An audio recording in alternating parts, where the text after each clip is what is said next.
आपने बहुत बार सुना होगा कि एक मनुष्य जीवन पाने के लिए हमें 84 लाख योनियों से होके आना पड़ता है। या फिर आपने सुना होगा कि एक मनुष्य जीवन बहुत इंपॉर्टेंट है।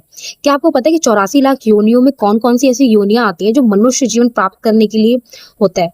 या मनुष्य जीवन पाने के लिए हमें किन-किन योनियों से गुजर के आना पड़ता है? नहीं? आइए जानते हैं इस वीडियो में। राधे-राधे आप सभी को। आज हम बात करने वाले हैं मनुष्य जीवन इतना इम्पोर्टेंट क्यों है? ये 84 लाख योनियों में कौन-कौन सी ऐसी योनियाँ आती हैं कि एक मनुष्य जीवन प्राप्त करने के लिए हमें उन सभी योनियों से गुजर के आना पड़ता है। तो आज हम बात करने वाले 84 लाख योनियों के बारे में। 84 लाख योनियों में सबसे पहली जो योनि की श्रेणी आती है वो आती है 9 लाख जलचर। 9 लाख जलचर का मतलब है कि 9 लाख वो जल में रहने वाले जो जीव जंतु हैं उनकी संख्या होती है 9 लाख। फिर उसके बाद आता है 20 लाख वनस्पति मतलब पेड़ पौधे की श्रेणी जो है वो 20 लाख है, उनकी 20 लाख की योनियां। फिर उसके बाद आते हैं 11 लाख कीड़े मकोड़े, 10 लाख आते हैं हमारे पक्षी जो उड़ने वाले पक्षी हैं उनकी श्रेणी। फिर 30 लाख आते हैं हमारे जीव जंतु और आखिरी का जो 4 लाख होता है वो आता है मनुष्य की योनि।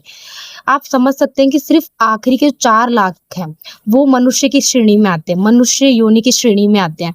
एक मनुष्य जीवन इतना इम्पोर्टेंट इसलिए क्योंकि हमें जो 84 लाख योनियों से गुजरने के बाद जो एक मनुष्य जीवन मिलता है, 84 लाख योनियों के बाद जो मनुष्य जीवन मिलता है ना, वो हमें इसलिए नहीं मिलता है कि हम उसका दुरुपयोग करें। आप अगर देखो तो 84 लाख योनियों में जो 5 योनियां हैं, उन योनियों के पास सोचने समझने की क्षमता नहीं है, उनके पास विवेक नहीं है, उनको अपना अच्छा बुरा नहीं पता। एक मनुष्य योनि ही है, मनुष्य जीवन ही है जिसको अपना अच्छा बुरा पता है, जिसको ये पता है कि क्या गलत है क्या सही है, उसके पास विवेक है, वो सब कुछ निर्णय भी ले सकता है, कर भी सकता है। सिर्फ मनुष्य के पास ही है।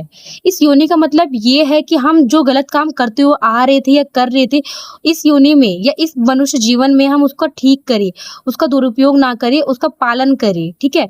हम दूसरों के प्रति काफी अच्छे रहे, दूसरों का सेवा करें, भगवत प्राप्ति करें, नाम जाप करें। मनुष्य जीवन इसलिए है, अपने कर्तव्य को निभाते भगवत प्राप्ति करना। ये है मनुष्य जीवन का लक्ष्य। ये लक्ष्य होना चाहिए सभी का, क्योंकि आप यहाँ पे हो, मैं यहाँ पे हूँ, किसी को भी एटलीस्ट किसी को भी ना यहाँ से कुछ नहीं ले जाने को मिलेगा, कुछ भी नहीं। सिर्फ एक ही चीज है, कर्मा, जो आपके साथ जाएगा। आप यहाँ पे जो भी कर रहे हो, जितना भी नाम जाप कर रहे हो, जितना भी पूजा पाठ कर रहे हो, जितना भी किसी के साथ गलत कर रहे हो, वही आपके साथ जाएगा, वही लास्ट एंड में ही आपके काम आएगा और इसके अलावा कुछ भी नहीं। तो हम क्यों दूसरों के साथ गलत करते, क्यों दूसरों के साथ मतलब दूसरों के साथ क्या अपने साथ भी गलत करना एंड दूसरे गंदे कामों में लगे रहना क्यों करते हैं? इसलिए हमें सब कुछ छोड़ते हुए सिर्फ श्री जी का नाम जाप कीजिए, भगवत प्राप्ति कीजिए।